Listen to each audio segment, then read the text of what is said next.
জাহান্নামের সবচেয়ে হালকা শাস্তি কি হবে?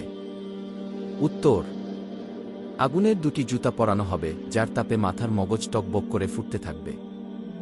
সহিহ বুখারী হাদিস 6561, সহিহ মুসলিম হাদিস 213। জান্নাতের কোন গাছের ছায়া 100 বছরেও শেষ হবে না? উত্তর: জান্নাতের সেই বিশাল গাছটি হল তুবা বা জান্নাতের বিশেষ বৃক্ষ, যার ছায়ায় একজন আরোহী দ্রুতগামী ঘোড়া ছুটিয়ে 100 বছর চললেও তা শেষ করতে পারবে না।